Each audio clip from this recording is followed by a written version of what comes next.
This is the Horse Radio Network. Hello, everyone. Glenn the Geek here. Reese and Philip are off this week, so I dug through the archives to bring you a revisit from 2018. In this episode, HRN auditor Chantel helped review the book 55 Corrective Exercises for Horses, written by Jec Ballou.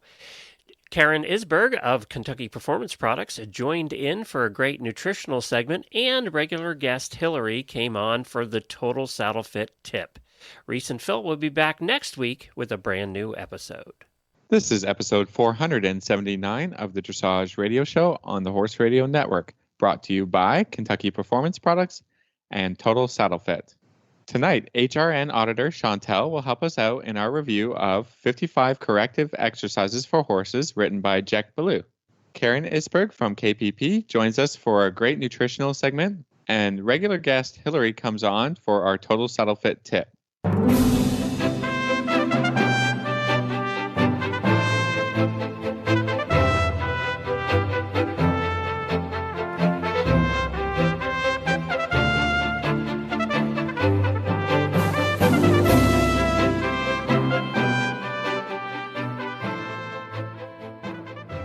This is Reese Koffler-Stanfield from Georgetown, Kentucky.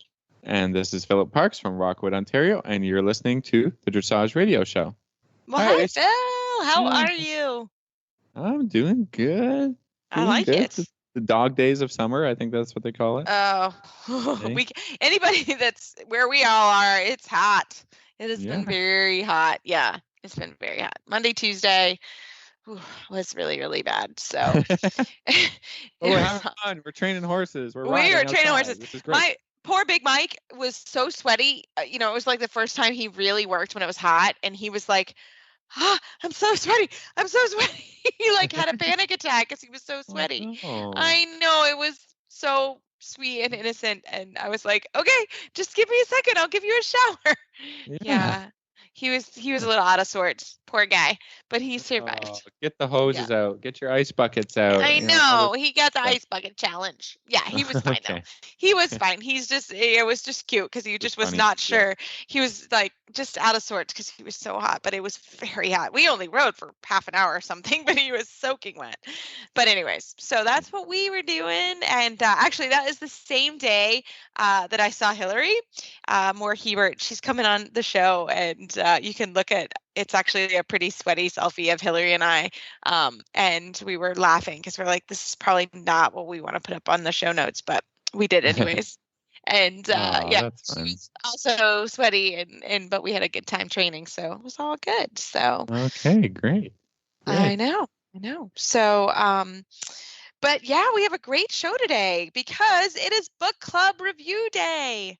Yay. Yeah, we're enjoying this project. I am, at least, anyways, so. and hopefully our listeners are, following along and reading the books and thinking about, the topics we're going to be discussing today. Right. So, right. And just to remind you, we came out with our next book, which is actually a tribute to Walter Zettel, who just passed away recently. His Dressage and Harmony book is what we're reading next for. And that one's pretty, it's a little bit more theory based than this book. So I hope everybody. It's a little heavier. It's a little heavier. Right? A little heavier. Yeah. Well, but maybe we'll try and do a heavy one and a light one, mix it up a little bit and just getting into that one. But we've got to review the 55 corrective exercise for horses. Yeah. And I think maybe we'll just jump right into that, Reese. How about it? Sounds like a plan. Well, we are getting ready for our book club interview number 2 on the book 55 Corrective Exercises for Horses by Jec Ballou. And we have our auditor, Chantel, on the show. Welcome. Thank you. Good afternoon. Yeah, we're really happy to have you. And one of the benefits, as you know, there's lots of benefits to the auditor program that you can find on the website, on the Horse Radio Network website. But one of the benefits is there's a great Facebook group, but also that is how we get our book reviewers. So keep an eye out on that. If you're not an auditor, become one. But that's how Chantel's on here. We put out, we'd like to have a reviewer, and she answered the call and got the book from the Horse Radio Network. So, Chantel, welcome. Can you tell us a little bit about yourself? Sure. I am in Mandan, North Dakota. I am born and raised here. I have a Missouri Fox Trotter mare that we are starting dressage lessons with, and I have a little Welsh pony that we are still working on rehabbing. So I felt like this was a great book to use for both of them. Yeah, what a fantastic book for the rehab. Yeah, and a horse sounds like might be green in dressage. Is that right? Yes, she is. She's got a really long back, so we're trying to do a lot of those corrective exercises so she doesn't end up sway backed. Yeah, right. Absolutely. Yeah, awesome. Yeah, I think this is perfect for this topic and for this book this month. So tell us. And it's Jec Ballou, so she's awesome. She is great. Yeah, she's great. We love having her on the show, and we love going over her books, and she has like a million exercises for everything. So it's unbelievable. It's so I really like. Yeah, really like it's that. Great. So Chantel, tell us a little bit about, it sounds like it's really, really good book for what you're doing with your horses. So let's just jump in the book. What were some things that you liked the most about it? I like that there is a lot of different exercises there's stretches, there's work over poles, there's work for, if you don't have an arena, there's exercises that you can do like in the ditch or just in a pasture, which is really, really nice. So you don't have to have a set up facility. You can do these exercises really anywhere. Yeah, that was a great thing. Like none of them are really like, she recommends getting some poles or at least things that you can fashion for poles and use them, but you don't have to be you don't have to be in a 20 by 60, 20 by 40 arena. That's not really the focus of this book. We thought it interesting because there's certainly like dressage elements of these exercises, and there's a few that for instance, there's using a bit of rein-back, whether it's on the ground or on your horse. That's sort of a typical dressage exercise, but it really breaks it down into how it's useful for a horse that may not be a dressage horse, might be a rehab situation. So that was really interesting, and again, like you said, not everyone has an arena to work in, but that doesn't matter for whether you're, improving the balance of your horse or rehabbing from an injury. Exactly. And I can't really ride the pony much, so it's stuff that I can do with her on the ground, which is great because she's a cart pony. Mm-hmm. Yeah, and that's a really good point. Like there are things, when horses, and I don't like to lay horses up. I don't think they're sort of meant to do that.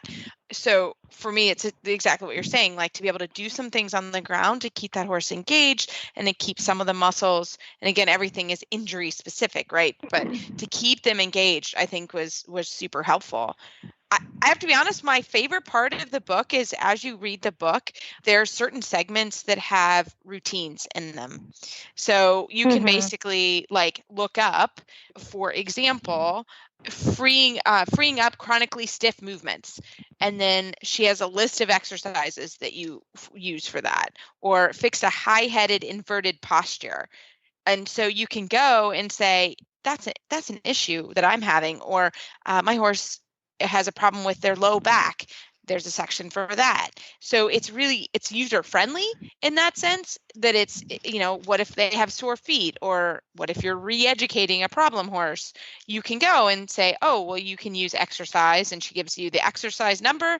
She gives you the page, and she gives you how many times you should do it. And I think that is super helpful, at least as a base. And our massage therapist was here today, and I said, oh my gosh, I was getting ready for the show. And I said to her, I said, have you seen this book? Like, it would be a great book for you to have so that everybody can kind of at least start on the same page. I think a lot of times veterinarians and trainers and, it's good to sort of say, okay, well, this is what everybody's viewpoint and how it's going to work to rehab this horse. So I thought that this book could be a very helpful resource. One of those books I'm super glad to have in my library because you can kind of look up what your specific problem is with that horse. And, there's going to be some you can then work on the particular exercises that she gives. So I actually really like that. And that's how I'll use the book for sure on a, in my program. And I like to, some people might not understand the use of ground poles or some of the different equipment that she might name. And she answers those questions, and she answers them in language that's easy for anybody to understand.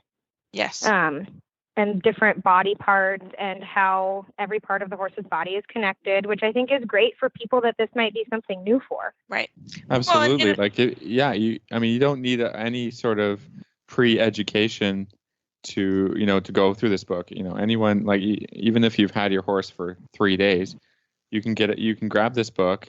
It shows you how to evaluate the musculature of whatever horse that you're looking at, and to say, oh, this muscle is more built than this muscle. Here's some exercises to help that if that's a problem. It's just really, really, really simple. Yeah. And and I think through all the exercises, there's no exercise that I would say, oh, I would not do that. Right. Like even if a horse didn't have a problem, I wouldn't pick up this book, look at a page and say, oh, that would not be an exercise for my horse. You can do, I think every exercise would help every horse. So, yeah. I don't think you're going to run into trouble in trying to do one or two of these things. And then, she gives a little bit like of an evaluation of the exercise. And, if this is hard, maybe this is why, there's just really breaks it down. Each exercise, each segment. I really love how basic it is and how it's easy to understand. Yeah, I did too. And, I like exactly what she was doing too, because the equipment that you use is not expensive equipment, which is nice. You can find those poles at any Lowe's. Like, you don't have to get special poles, which I think is nice. Because like you said, I think even for dressage horses, there's an exercise. It's actually exercise 45, walking high uneven poles. I think that's really cool, because I think that for any dressage horse is something that they can work on, right? Using their legs in different planes in a different way. I was like, gosh, like I dog-eared pet that page, because I was like, yeah, I'm setting that up. Like, that'll be something set up in the arena, because I thought that was good. Chantel, did you have a specific exercise that you really liked? I actually tried to work through as many of them as I could, and some of them I have done in the past, but some of the ones that I really, really liked, the serpentine across the ditch, that's number 2. Mm-hmm. I liked the riding a hill sideways. I love the stuff with the hills just because my mare has such a long back. I really like that hill work for her. Yep. Yeah. So I really liked those, and the arena is a little too deep for her to gait in. So if we're in the arena, we have to walk most of the time. Yeah. And I do like the pole exercises just because it keeps their mind working. They don't get bored. Yep. Yeah. Exactly. I think that's a really good theme throughout this book, is that she talks about keeping things interesting for the horse. Don't do the same thing all the time, And that's where we struggle a little bit in dressage. I know I do in just my teaching, and that's why her books in general have been really good. The 101 arena exercises, because it's hard to keep things interesting, and for the horse and for the riders. Yeah. So these are great resources for thinking about things in a different way, or different reasons to get out of the arena, to do pole. And then when you come back in, if you use the tips and the tricks and the tools that you've been given here, your horse is going to be better at doing a 20-meter circle without actually having to do 100,000 20-meter circles, because she also just doing the same repetitive motions over and over and over again can create problems, even if you do them well, because you're developing certain muscles maybe a little bit too much, or doing too much on one side, or that we don't do enough straight lines sometimes. So that was interesting in my own training to think about a little bit, and to kind of evaluate the daily routine and how to get out of that a little bit, especially if you're coming out of show season. Soon in the fall, you got to think, well, I'm sort of bored of doing first level test 3. Yeah. What else can I do? Without going, okay, now I want to do second level test 1, or move through the dressage training. We'll put the quotations around that. We have some now interesting ideas to train the horses, but not think about test patterns. And because I think if you're like me, I've been doing a lot of them and doing, showing and stuff like that. So it's like we need a little bit of kick in the butt to get out of the arena and to do different things. So this gives a lot of options for those ideas. Yeah, and I needed the kick to get in the arena because I actually do distance riding.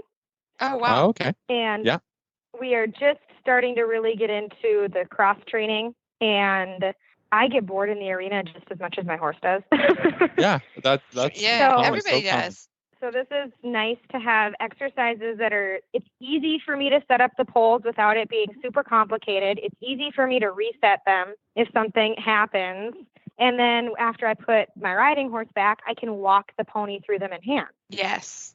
That makes dual total purpose, sense. right? Getting two done with the same thing, one riding, one not. And we talked about that with Jec when she was on the show. Like she said, you could do lots of these exercises, even though maybe in the book they're shown as being ridden. You can do them not ridden, or whatever works for you, right? There's no problems. You're not going to create problems just because you're leading a horse through some trot poles or something or elevated poles, something like that. So, that's really cool. I enjoyed this book, and I'm gonna, keep it on the shelf and keep it out, because I think, as a dressage rider, we think, okay, if I have this problem, I'll just use leg yield, or if I have this problem, but this you can go about these problems in different ways as well. So, yeah, no, I think that's what's really important about this book is, especially if you have a horse that is coming back from a specific injury, or, that they have low back pain, or however it is, this is it. I like a plan, and I like focus, and I think that this helps that a lot. And I think one of the things that, and I mentioned it earlier, is, connecting veterinarians and trainers and riders. Trainers have some things that they're going to say, yeah, I don't know, I've had an experience of bringing a suspensory horse back, let's just say, and I brought him back too quickly. The vet may say, no, you can get cantering, and your trainer may say, oh, I've done that before and that didn't work. And so I think that this is also just a really good way to say, hey, this book is giving me some direction on this low back pain. How do you feel? So I think it's also helps with that kind of connecting vets and trainers and riders and owners all together. So I think that that's also a great use of this book. So I thought it was a good one. Well, Chantel, thank you so much for coming on the show and giving us your feedback. And we wish you all the best luck with all your horses as you rehab them and continue on the journey of dressage. And Chantel is an auditor of the Horse Radio Network, and we look forward to sharing the experience with more auditors on our book club. So thanks so much for coming on. Yep. Thank you much for having me. I'm really glad that I had the opportunity to not only get the book, but to be able to talk about it. Thanks. Love it. Thanks for coming on. Yep. Thank you. Have a great rest of your day. You too. Well, tonight we are so happy to have Karen Isberg, president of Kentucky Performance Products, on for her monthly segment. Karen, welcome back. Oh, thank you. It's always fun to be on the Dressage show. I love it. Well, we love it. And you have had a very exciting day, and your horses are all good, and it's fun. So we're enjoying it. So I love it. Well, what are we talking about today? Well, we were going to talk a little bit about arthritis in the senior horses. So many horses, we are doing such a good job at keeping our horses healthy that they're living longer. And so we run into problems that you see in older horses, just like older people. They'll develop some arthritis, which is just, a degenerative disease of the articular surfaces. And it's caused by inflammation and just general wear and tear. So it's something a lot of people deal with in their senior horses. Yes, and people too. I'm just saying, not that I'm having any of that. Not saying that. So tell us, what are some things we can do to help our senior horses and just general horses working as they go through their careers? Well, I think the first thing that people need to do is they need to be aware of some of the symptoms of a horse that might be struggling a little bit with arthritis. Because, if you've had a horse for a long time and you're used to that horse being a certain way, you're going to look for some subtle changes, like if they shorten their stride, or if they hollow their back, or if they raise their head a little bit. Sometimes they'll be a little bit unwilling to perform tasks that they used to be able to do really easily. Or they can be stiff in the beginning, but they warm out of it. Mm-hmm. Sometimes there's puffiness around a joint, or just some warmth and pain in an area that you don't usually find that. So I think it's, as with anything, good horsemanship is to kind of be paying attention to your horses. But if you see symptoms like that in an older horse, you might want to talk to your veterinarian, or maybe start thinking about, is my horse starting to show some arthritic changes, and what can I do to help him work through that? So what are some things we can do with the supplements? Like, what are some things that we can start, or when is it a good time to start? Let's maybe put it that way. Like, when do you start giving your horse a joint supplement to sort of help this? Well, if you've hopefully most performance horses should be on a general joint supplement pretty much their whole life. It just really helps to benefit that joint and just helps reduce the normal wear and tear and take away some of the inflammation. You're never going to stop, normal aging processes, but you can certainly slow them down a little bit. Once your horse starts to get older and if they start showing signs of arthritis, there's some interesting research that came out from the University of Kentucky that shows that including prebiotics in a senior horse's diet will help reduce the markers for inflammation. And inflammation, just throughout the body, but definitely in the joint, is what causes some of this degeneration. So we actually developed a joint supplement called Joint Wise, and we specifically developed it with some probiotics in it for that particular reason. So you would want to look for a joint supplement like Joint Wise, and Joint Wise is one of our supplements that you have to buy through a veterinarian. And we developed them specifically for the veterinarians because they deal with these issues directly. So it has the good things in it, the glucosamine and the chondroitin sulfates, which you need. Also, it has hyaluronic acid in it. And then it also has MSM in it, which has some anti-inflammatory properties. And then we put something called fermentation metabolites in it, which show this positive change in inflammation in the horse. So I would recommend that you look for a joint supplement that has a few little extras in it, like the MSM and the fermentation metabolites. And can you break it down just a little bit about probiotics and the fermentation metabolite in sort of layman's terms for our listeners? Oh, sure.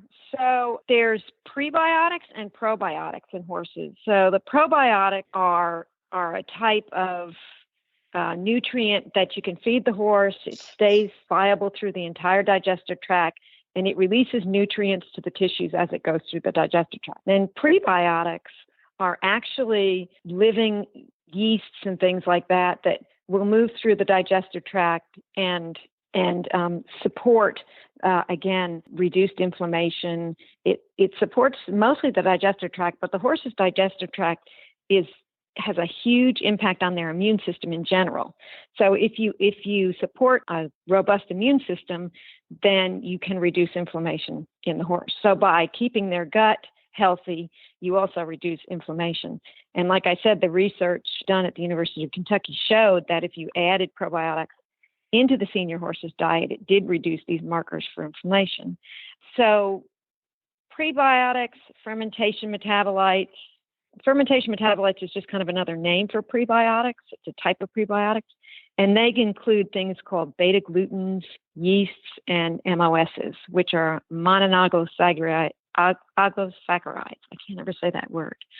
Just think MOS. I can't say that word. Yeah, I can't say that. Yeah, no one can. Yeah, monoglio. It's a tongue twister. I have to practice it before I'm going to say it. I didn't practice it before the show, so now I can't say it. So we just call them MOS. And what the MOS does is there's a certain amount of bad bacteria in the gut. And what the MOS does is it attracts the bad bacteria, it attaches to it, and it flushes it out of the gut. And that way, that allows the good bacteria to flourish. So that's what an MOS does. And the yeasts, when you put them in there, they help feed the good bacteria that are in the gut so that they will also continue to flourish and do well. And all of this, when you have a good balanced gut, then you have reduced inflammation. And it's reduced inflammation, not just in the gut, but because it helps the immune system, it's throughout the horse's body. So it's really a good thing. Yeah. Wow. That sounds fantastic. Did that answer your question? Yeah, absolutely. Yeah. Okay. It's just all about, because the horse has such a giant intestine. I've seen some, because my wife's a vet, some surgery video and, stuff like this. And it's unbelievable, when they have to do a colic surgery and when you see, how much intestine actually has to go into the horse and how much of the horse's body weight is taken up because it's not a good digester. They need this giant, long, and it's all throughout the horse, that it makes sense that when that's not, optimum health, the rest of the horse suffers. And so that's why I think this is such a great conversation topic about, it leads to inflammation, leads to all kinds of skin problems, and general unhappiness in your horse when the gut's not working right. Yeah. So it's great to have you on and talk about it. it has a huge impact on the immune system, and they're finding the same thing in humans. They're really starting to study the microbiome and all of these different animals, and they're finding that it has a huge impact on your immune system. If your immune system has to constantly pump white blood cells and T cells and things into the gut to solve problems, then, it raises inflammation levels all over the body, and it just makes you less healthy. So it makes a big difference. Right. Makes a big difference. It's something that can help. The other thing that the research has shown really helps arthritic horses is the omega-3 fatty acids. And again, the omega-3 fatty acids are the ones that are anti-inflammatory. The omega-6 fatty acids are the pro-inflammatory fatty acids. And your horse needs a balance in their diet. They need both, but they need about 3-to-1 to 5-to-1 ratio of 6s to 3s. So if you get the 6s too high and the 3s too low, then you set your horse up to be more in a situation where there's more inflammation than there is not. So you're looking to increase the omega-3 fatty acids. The reason in horses that we see an imbalance is because grains are very high in omega-6 fatty acids, and forages and hays are higher in omega-3s. And we feed a lot of grains to our horses because we need to give them the energy that they need. Yeah, so performance you're looking, horses especially. Yeah. Especially. So lots of times, because you want to bring that ratio back into balance, you would feed an additional omega-3 fatty acid source. And there's a couple different ones, and we can kind of go over that if you want to. Yeah, absolutely. Tell us a little bit about the omega-3 supplements. Yeah. Yeah. Well, there's a couple of different kinds of omega-3s that most people are familiar with. The first one it's called alpha-linolenic acid, and it's the one that's found in flaxseed. It's also found in grass, to a small amount in grass and hay. And a lot of people don't realize that there's omega-3s in grass, but there are. No, I wouldn't know. And there's some that. in hay. Yeah, that's why horses look so good when they're out on grass. There's actually omega-3 fatty acids in grass. There's regular fats in grass. There's vitamins in grass. Grass is just the perfect food for your horse. So this is why a lot of people will feed flaxseed or linseed oil, flaxseed or ground flaxseed, because it raises those omega-3s. But they've done a lot of research, and much of this research kind of started in pigs, but moved into horses. When they saw the benefits in pigs, they said, well, let's check out and see if we see the same benefits in horses. And they did the research, and they did. But these are the marine source fatty acids, fish oil, and a lot of people are familiar with fish oil. But there are two kind of fatty acids in fish oil. I'm not going to even try to say the names because they're really tongue twisters. One is EPA and the other is DHA. And like I said, they're found in fish oils. They're a longer chain fatty acid. We think horses can produce those in their body, but they're not very good at it. So by providing them already in place, you see a lot of benefit from them. That makes sense. Wow. Oh my goodness. See, but like you said, a lot of this is coming from people too, right? They say the same thing in people. Absolutely. Yeah. A lot of the research trickles down. They do it in people. And because it can, you can make a lot of money selling supplements to people. And also there's a lot more money, to be found for research in health and humans. And then it'll kind of cycle through the production animals because again, that's a money maker. And then it'll kind of sort down into horses. Now, it doesn't always translate. Everything that works in a human does not work in a horse because a horse has a very different digestive tract. Right, exactly. And a different system, but some things do. And the omega-3 fatty acids seem to be something that's pretty universal. If you provide those, especially the marine source ones, you definitely see an earlier response to inflammation, which is advantageous in fighting infections. They did some research in horses that showed an increase in stride length when they were put on omega-3 fatty acids. This indicates a benefit in reducing joint pain and promoting joint health. And just an overall reduction in the inflammatory response, even mitigates some allergic reactions. So it just overall is a good anti-inflammatory for your horses. So for your horses that are having issues with arthritis, this is a great thing if you're not already feeding it to add, because you should see some benefit from it. Wow. Wow. How cool is that? Well, Karen, as always, thank you so much for coming on the show and helping us. How can our listeners find you online if they have any more questions? They can find information about our vet-only products, and that would be where you would find the Joint Wise at kppvet.com. And they can find information about our general products, and Contribute is our omega-3 fatty acid product. And you're familiar with that, Reese, because I feed a lot of that to my horses at your barn. Yes. And they seem to like it and eat it well. So that's a plus. Oh, they love it. With the, that's a plus with the fish oils. And you can find information about that product on kppusa.com.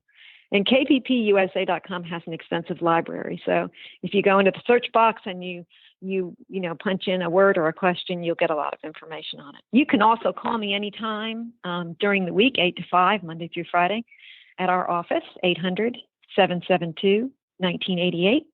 And you can also leave me messages or questions on Facebook. Awesome. So there's quite a few ways to get a hold of us. Love it.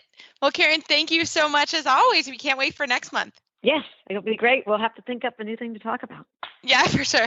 And if your listeners have any questions or any specific questions that they want to submit on supplements, that might be something that would be interesting. We could do a reader's questions, and we could respond to some of them. So if they want to put them on your Facebook page or your show page, I'm not sure how you would do that, but see if you can do that. We'd be all happy the above. All the above. Dressage Radio, or email Phil and I, Reese or Philip at Horse Radio Network. Great idea. Thanks, Karen. All righty. Well, you guys have a great day and have fun on the rest of the show. Thanks for having me. Thanks.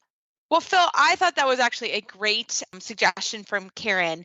Send us an email or Facebook kind of shout out, but also if you have any nutritional, or supplements or any issues people are having, I think Karen's really keen to help us solve our problems. Absolutely. She's really good and so knowledgeable. And I'm super lucky because she's in my barn. So I get to ask these questions to her all the time. And I do. I have always a lot of questions on, am I feeding horses? So I know there are a lot of questions out there. And she's just an awesome resource that we can easily share. And if you have the question, I guarantee probably someone else has the question. So we like that. Well, Phil, for our total saddle fit tip of the week, because I don't know about you, but I am loving my Stretch Tech girths with the fleece, because it's just everything's so sweaty. So it's so nice because I can use my fleece girth. I have chosen with him to use the fleece. There's also a neoprene and a leather liner. The liners to the Stretch Tech girth. I mean, I think in this weather, especially the Stretch Tech shoulder relief girth, I want to make sure I say it right. Yeah. It's wonderful because the horses, they're breathing heavier, right? Yes. And so the stretchy part of this girth, the elastic, allows the horse's chest to expand and contract easier because there's not, a fixed girth. Mm-hmm. So, it helps them to breathe better. There's more room for air in their lungs, and, it gets hot and we're all breathing a little heavy when it gets humid. So I think that's a great feature of this girth. And, hopefully as you ride and cool down and warm up, the horses are recovering easier and better and quicker, and they're not feeling constrained by a tight fixed girth. I mean, just the fit of the girth helps, but also the way he's designed this technology, the elastic at the points in the middle of the girth, the horses can breathe easier, and that helps them a lot. I think that really makes a lot of sense to me, and I'm sure I have it on everybody horses here. Could say thank you, they would. Yeah, exactly. And like I said, the liners are great because, you can just pull them off and wash them. And, we're washing every day, actually. So they're really, really easy. So as always, if you have any questions, Justin at Total Saddle Fit is amazing. And it's www.totalsaddlefit.com. And so, Phil, we have a great trainer tip. Actually, it's our monthly segment. We've been busy today with Hilary Moore-Hebert. So I hope you enjoy our Total Saddle Fit tip of the week with Hilary.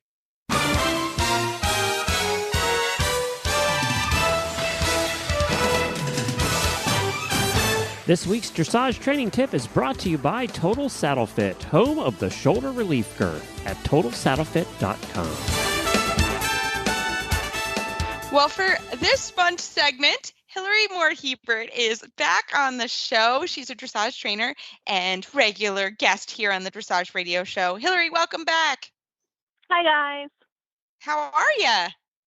Good. And I'm sad because usually you say our favorite guest, but you forgot this time. So I'm just reminding you. Well, I was just trying in my head. We were talking that Hilary should just be like Madonna. Like, we don't really need to introduce you because we love you so much. It's like Hilary's on with a drum roll. So I'm excited to talk to you actually because you were here in Maryland. We got to spend some actual physical time. We had dinner, we rode horses. It was a lot of fun. So it's nice to talk to you on the show. And next month I should just kind of jump in. So I don't even introduce me. I'll just start talking about some topic and then it will be in the middle of the podcast. No. I like it. Well, Hilary, what do you got for us this month? So I, as Reese said, was just up doing lessons and saw her. And so I thought that I should kind of relate it a little bit to what I was working on. And also it gave me a second to kind of process because I've been home for 2 days. And I wanted to talk about how there is this relationship to everything that we do. And what I mean by that, and I think I've said this in the past where someone has called it like a pendulum. So every time you go to the left, you'll swing equally to the right. And other people have said, for every action, there's an equal and opposite reaction. So the first example I wanted to give was how it works for a lot of greener horses and a lot of horses in general to do trot with 3 steps of walk back to trot. And what I mean by that is for a horse that needs to get slowed down a bit or sat back a bit, the downward transition is what helps them. And for a horse that maybe needs to be pushed forward more or off the leg, then the upward transition is what helps them. So I like the idea of kind of, if you think about, if you were drawing that out in a very basic physics kind of way, you sit the weight down and slow them down, and then you spring the weight back up and push them forward. So I wanted to talk about that in sort of progressive examples, but see what you guys thought about that and if you have any feelings about that or agree or disagree or whatever. I think it's if you have a little perspective about each movement that you do or you're doing an exercise, you can use it in different ways. If you're really thoughtful about your training and you something simple like you were saying, trot, walk, trot transition, right? If you really think about it, you have to evaluate the horse that you're riding and what do you want to do with that exercise or particular movement. And so you can use it on a quick horse to slow the horse down, or you can use it for a slow horse to speed them up. It's all in how you ride it and what you emphasize in what you're trying to do on that exercise. When we teach a lot of lessons, we have to teach the rider the movement, but what is the purpose of the movement for that particular horse rider combination. So you might see me teach, let's stick to the walk trot transition in one lesson and teach it again in a different lesson. And there'll be a different focus on both of those things. So I think as a rider, as you're practicing, you've got to figure that out a little bit for yourself, in how you're using your riding, how you're using the exercises to make it perfect. Because you can certainly make a quick horse even faster if you ride the walk trot transition incorrectly with too much focus on the go and not enough on the whoa. So I kind of like this topic and how you have to always use thoughtful riding. Otherwise, you're not, your exercises and what you're doing for your 45 minutes is not going to serve the right purpose. Yeah, no, Reese, what do you think? Yeah. Yeah, no, I agree because, well, just in general, being thoughtful about what you're trying to produce. And, are you trying to get a quicker hind leg? Are you trying to get a slower? I don't know why you'd get a slower hind leg, but maybe, or a rushing horse or a horse that goes, walk the canter all the time. There's different things, right? All millions and billions and infinite number of possibilities. But that's the part of riding, right? I mean, that's why, we all collectively take lessons, right? Because, like, hey, somebody may think, hey, use this exercise to speed this horse up. And in my mind, I'm also thinking, oh, that horse, Denali, can really use that exercise. And that's also the difference between sort of a trainer and an amateur, or even just a really thoughtful rider in general. A trainer of their horse is doing that. That's come up a couple of times this week for me with talking with my assistant, and that is, that's what we do as riders and trainers of our horses, is use exercises and tools that we've been trained to use and figure out why we're using those exercises. And I think that that's incredibly important. And that's the art of riding, right? That's what we're trying to produce and what we're trying to do. So you may need that walk trot transition with one horse, and then thinking, oh yeah, I could use that same application, or maybe I need a little quicker half halt on another horse, or maybe next week I can be a little bit faster with my aids. So I think it's really something that's the art of what we talk about every week and why we talk about it. And, all three of us can sit around and probably talk about a walk trot transition for about an hour and not get bored. Yeah. What do you think? And so I think that then the question that I had for actually probably decades, right, was how do you know? And so I wanted to talk a little bit about how I figure that out as a way to kind of keep talking about the discussion. The first thing is, when I went through the L program and studied or was told about the biomechanics of stuff, if the listeners have not done that, where they have not read about, for example, what happens in terms of like what really is engagement, what really is impulsion, how does suspension, how is it biomechanically happening in the movements of the level that you are riding at, every movement, then you should go and do that. Whether it's auditing the L program or go and read about it, Hilary Clayton does a great job with stuff, and there's a lot of other people who go into it. But I think, and I hope you guys agree, but I think that understanding what happens to the body will make you more able to say, hey, my horse needs to be, I don't know, X, Y, or Z. What movements help that, or what movements will be harder?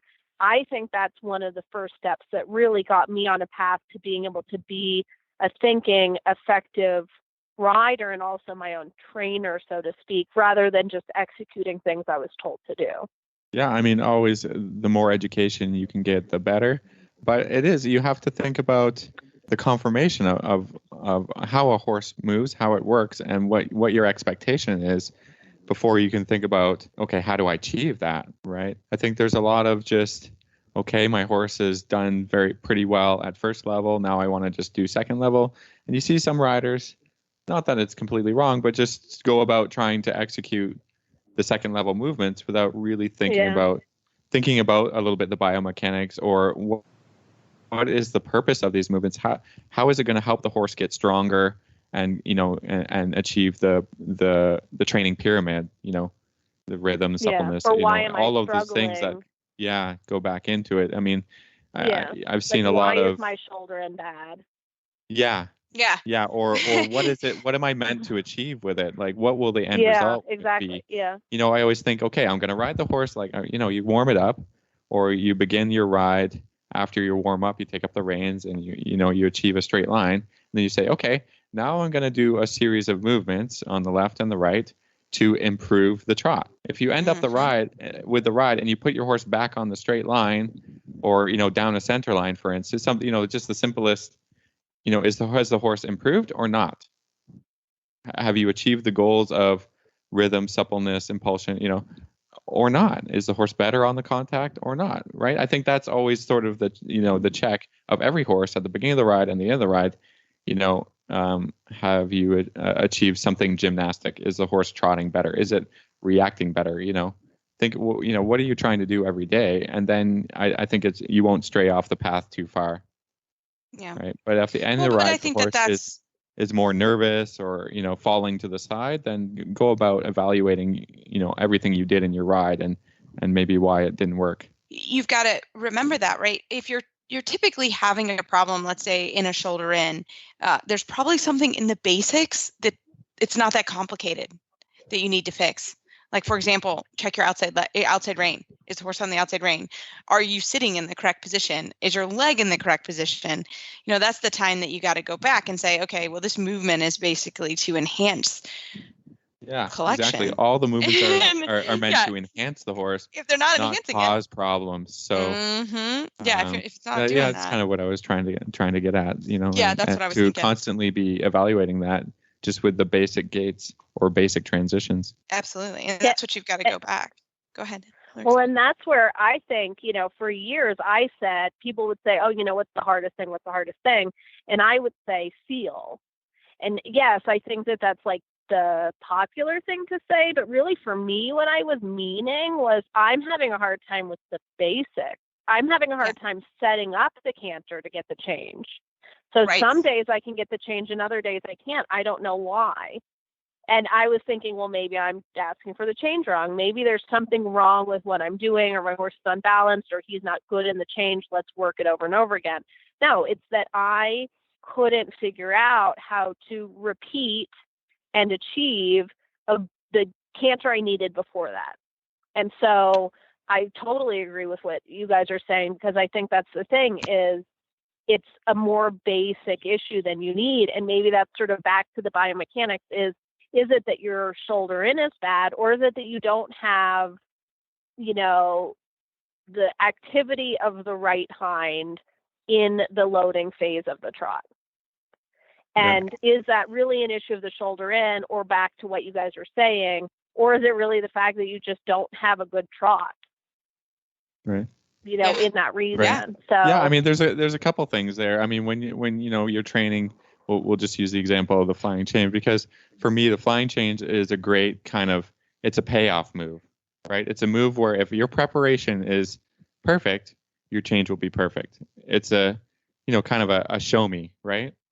There's a couple of moves that are a little bit more show me, and then a couple like a shoulder in.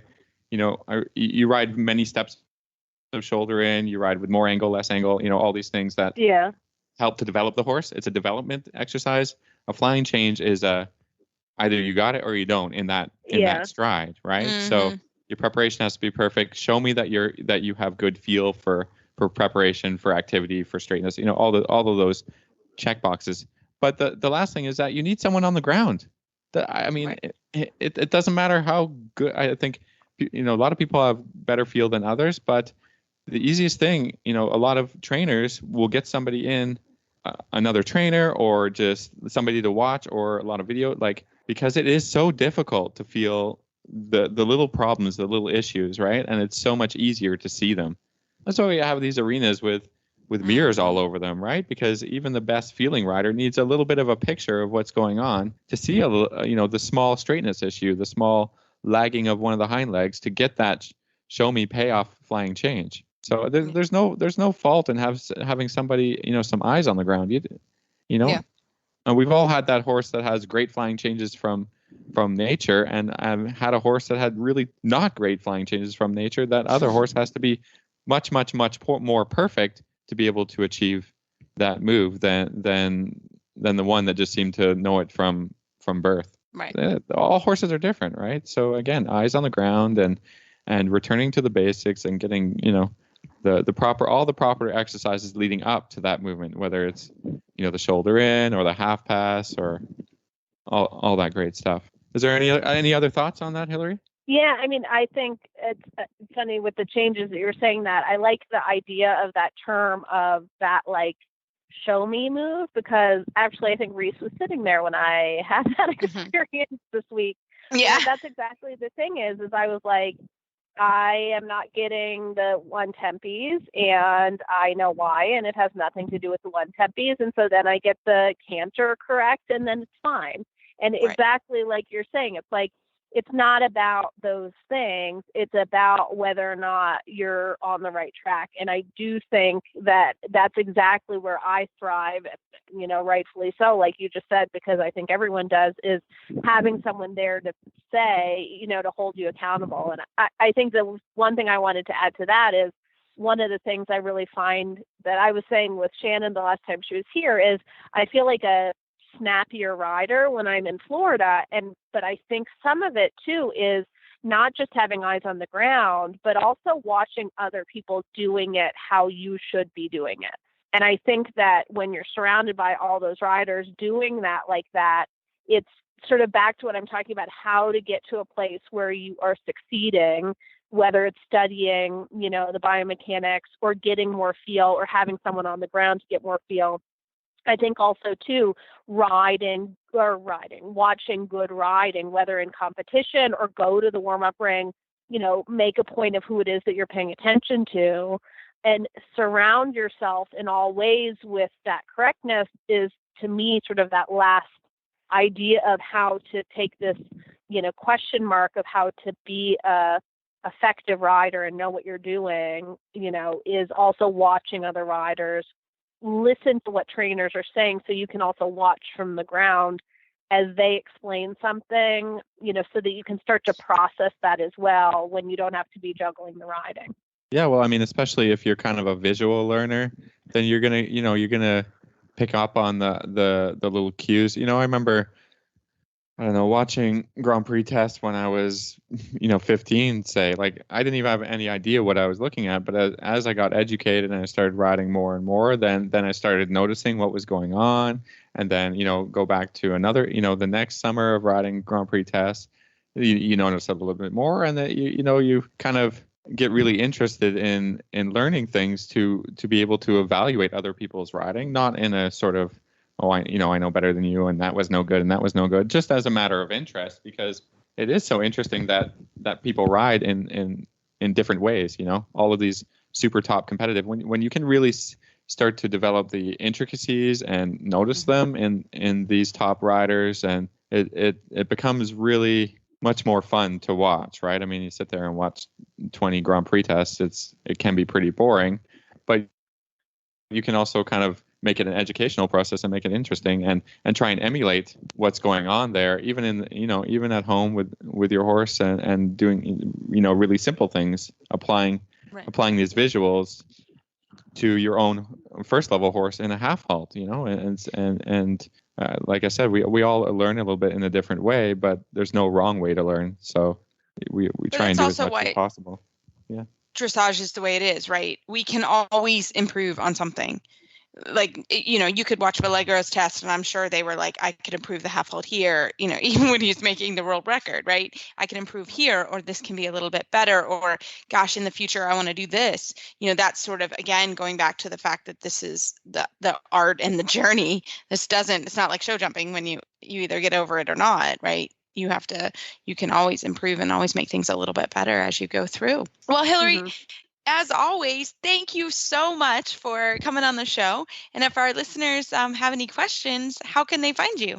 They can either go to my website, which is mooredressage.com, like my maiden name or middle name, Moore, or they can also go on Facebook and find my name, and feel free to email me or send me a private message. If anyone wants to have a specific topic or more explanation of what I was talking about, I'm always happy to answer. Awesome. Thanks so much, and we'll talk to you soon. Okay. Have a great night. You too. Well, Phil, that was a really fun show. We talked about all kinds of things, from supplements, all the gamut. A lot of different topics, right? Not just riding. Actually, just a little bit about riding and a lot about the care and training, and some corrective exercises. That's pretty awesome. So, interesting show. I love it. Well, as always, everybody. Yeah, I know. Next week. Well, as always, you can find our show notes and links to today's guests on our website, dressageradio.com. Like us on Facebook. Just search Dressage Radio Show. Follow us on Twitter at Horse Radio. My website is maplecrestfarmky.com, and my email is reese@horseradionetwork.com. You can find me best probably on Facebook, or my email is philip@horseradionetwork.com. I'd like to thank our sponsors for allowing us to put on a good show. And don't forget to check out all the other shows on the Horse Radio Network at horseradionetwork.com. Everybody, keep your heels down and your shoulders back, and we will talk to you next week.